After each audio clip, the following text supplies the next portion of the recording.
Hi, everyone, and welcome to our podcast, Special Needs on the Table, with your host, Alyssa Apostolopolous. And me, Yomi Karade. Today we have a wonderful guest on the show. Her name is Jennifer Delgado, and she's a special needs mum and a personal trainer who is dedicated to helping others. Hello, Jennifer. Welcome to the show. Hey, thank you for having me. I'm super excited to be here. We're so happy to have you. So let's start off by having you tell us about yourself and your background. Sure. So as you said, I am a personal trainer. I am a special needs mom, and I have 3 kids, and their ages are 21, 18, and my youngest is 15, Gabriel, and he is my special needs, special, extraordinary child, whatever however you like to call him. And my background is in pharmacy. I worked in pharmacy for about 20 years as a pharmacy tech, and then really wanted to just do more with life. And I felt like personal training was my calling. So as I started learning more in the gym, I really loved it. And I decided to do a bikini competition. My first one was the week I turned 40, which was just so awesome to be able to do. And it was a great goal to have. And from there kind of grew into training other people, helping other people. And now I've quit my job in pharmacy, and I'm a full-time personal trainer, which I absolutely love it. Wow, it's wonderful. It's wonderful. It's wonderful to see a mom who actually is doing something that she enjoys, especially having a child with special needs, and children, just children in general. Yes. Yeah, it's wonderful. So you do have a son with autism and epilepsy, is correct? Yes, he does. And is there a rare disease as well? Can you explain about that and how it's impacted your life? Yes, so we didn't really find out about that it was a rare disease until recently, actually. So he was diagnosed with autism at 5 years old. And when he was 10, he was diagnosed with epilepsy. So there was this time in between where we were just really learning about what autism really was. And Gabriel teaches me every day what autism really is. And then, recently we found out that actually what he's got is a rare disease called TCF20. And it's a genetic condition he was born with that causes autism, epilepsy. And there's only 25 people that have been diagnosed with this in the last 10 years. So we're really learning through Gabriel about what it means to have TCF20. Wow. This is new for me, TCF20. All right, everybody else check that out. Try and Google that, TCF20. Because, like you say, maybe there's parents out there that have no idea. They just think it's autism. Yes, yeah. And the more that I learn about genetic conditions, the more I learn that it is more common to be rare. Most genetic conditions are rare conditions. And so there's a lot of different conditions out there. And that's a lot of autism is just a genetic condition, and it's not just autism. And I think that's why it's so interesting. There's a spectrum, and every single one is, I tell Gabriel he's a diamond, and so he loves that because he's rare like a diamond. That's so cute. That's so cute. I love the way you put that. Amazing. That's so cute. Love it. Yes. And also on this podcast, we haven't really had a lot of people talk about epilepsy yet. So can you tell us a little bit more about that, and even just when the seizure started and what trainings you've had to be able to help him along the way? Yeah. So he was diagnosed with epilepsy at about 10 years old, and it was quite a process. So we live in a state with very limited resources. And so we waited about 6 months to be able to even see a neurologist to get diagnosed, because we had suspicions and it was pretty apparent that that was what was happening. So once we finally got in, he was diagnosed with epilepsy, and I was lucky enough that he actually had an episode in front of the doctor. So he was diagnosed right away at that first visit. And, you know, the training really, it was just, they handed me a big workbook that I had to read, a lot of reading and figuring things out. And because his are focal seizures, which means like, he would just be talking to me and then just kind of stare off into space. And so the biggest concern that they had was make sure that he's not in the bathtub alone ever, and no swimming pools alone ever. And really, aside from that, he's never really alone. He's always got someone with him, just for safety precautions. And that's really the extent of the training.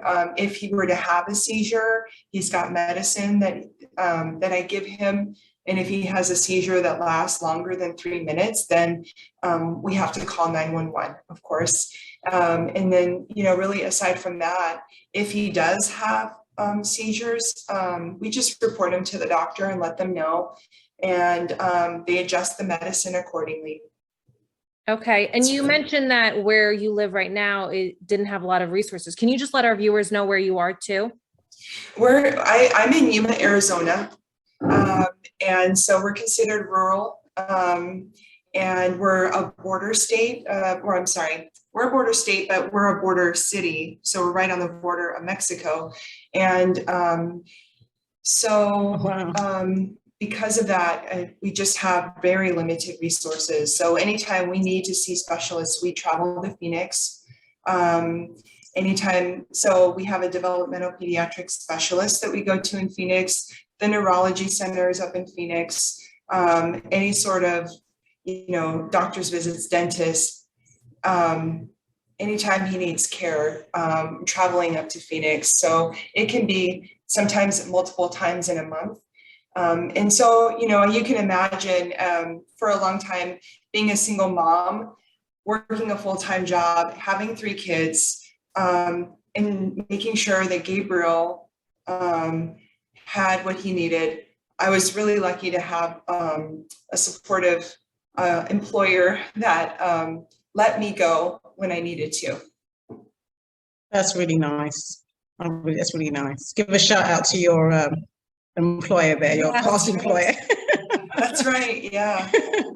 That is so great. So just talking also, just continue with the epilepsy, they say that almost 30% of those diagnosed with autism also have epilepsy. What would you tell a parent who may be nervous to hear about this statistic?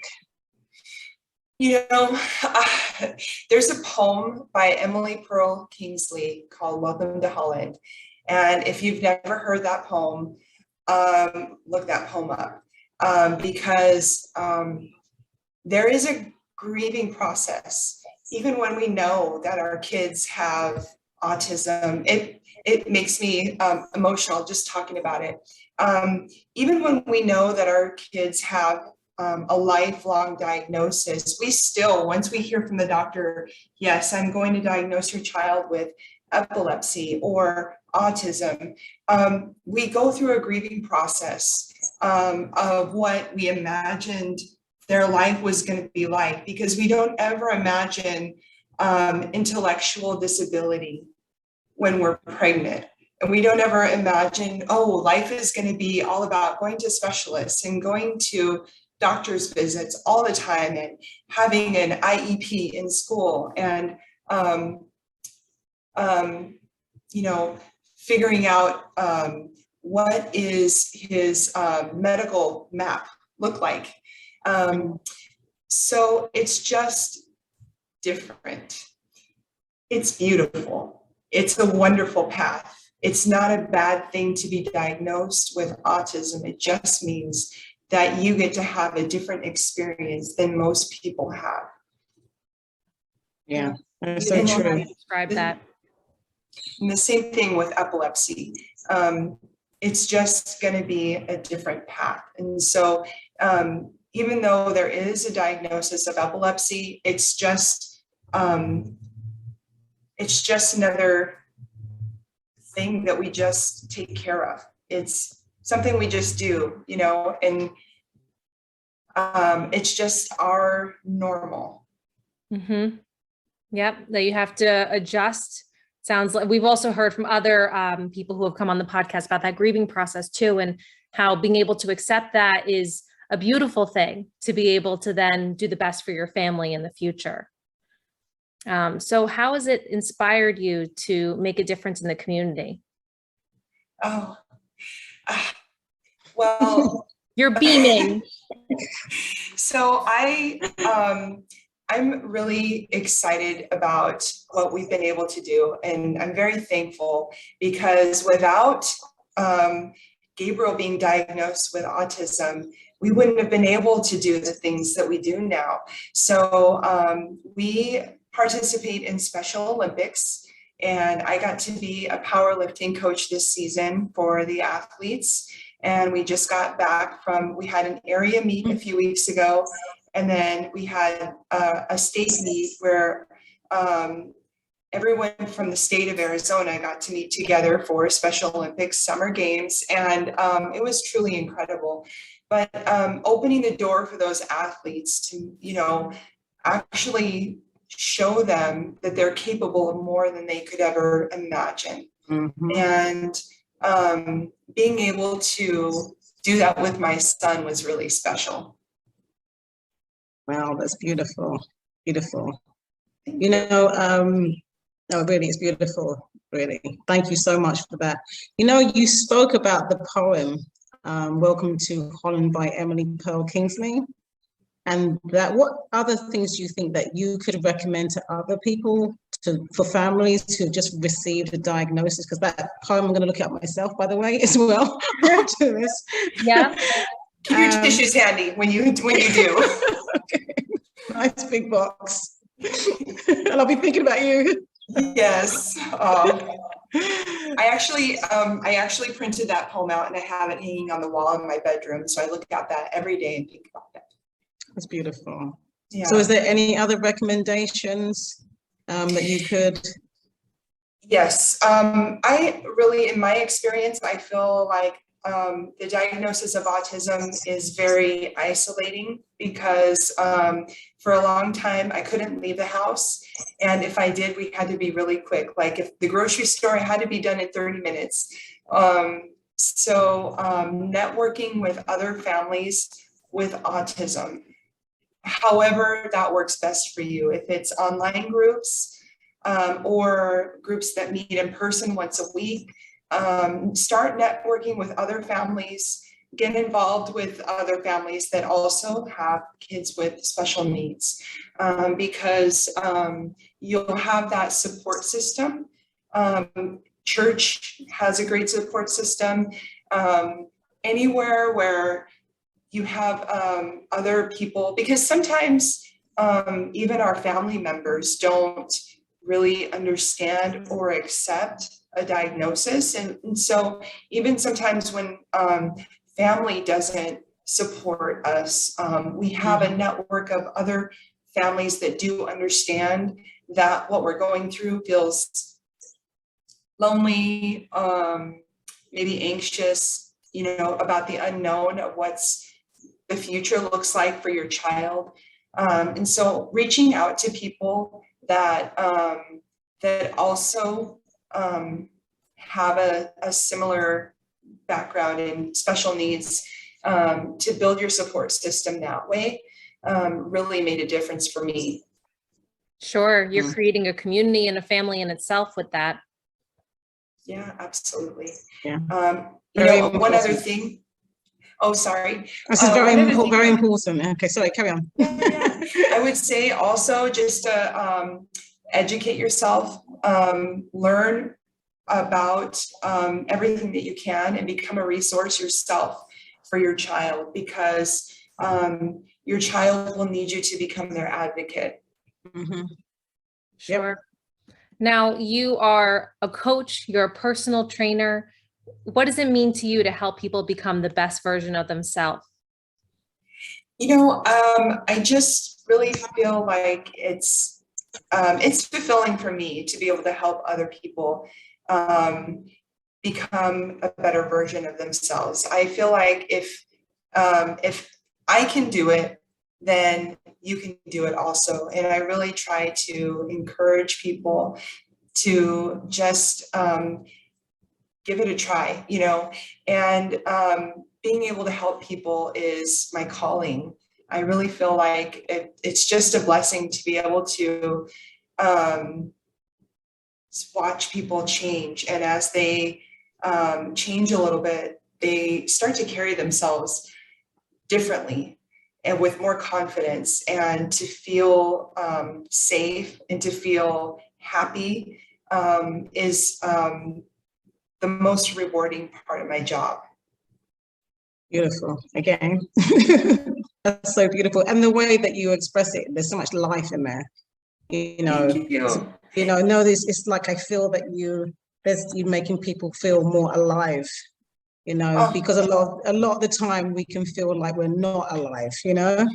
Stress, yes, work, family. Yes. Yeah. Life's too short for that. Most definitely. I totally agree. So what are your goals for yourself and your children for the future? Gosh, I really want to grow Gabriel into an independent adult, to be able to just watch them, all of my kids, grow into independent adults as they're figuring out what they want to become in life, and just enjoy them as they mature. And I don't know, I just, as long as they're happy and healthy, I want them to become the best version of themselves that they can. Absolutely. You definitely are the do-it-all kind of mom. So tell us just a little bit about your business and what it is that you do as well. Sure. I'm a personal trainer, and I train clients to learn how to eat better, how to work out in the gym, how to feel more confident in their own skin. And I feel like for me, the most important part is for women to feel confident when they walk in the gym. I train people online. I have an app where they can download the app to their phone, and we can do check-ins there. I train What's the women app called? It's called Fit-Kini. Okay, great. Yes, it's on the Apple Store. So if you ever want to check that out. I've trained women to compete in bodybuilding competitions with the app, online, in person, and really just helping reset our way of thinking about food and educating about nutrition on how to eat to reach a goal. Perfect. And what's the name of your business? Fit-Kini. Fit-Kini. Okay. Excellent. So everything is Fit-Kini. So is it fitkini.com? We just want to make sure we get that in. Well, I don't really have a page called fitkini.com. I have my Instagram account. Okay. FitGen is like a landing page for my business. And I have a website that's called myfitgen.com. Excellent. Yeah.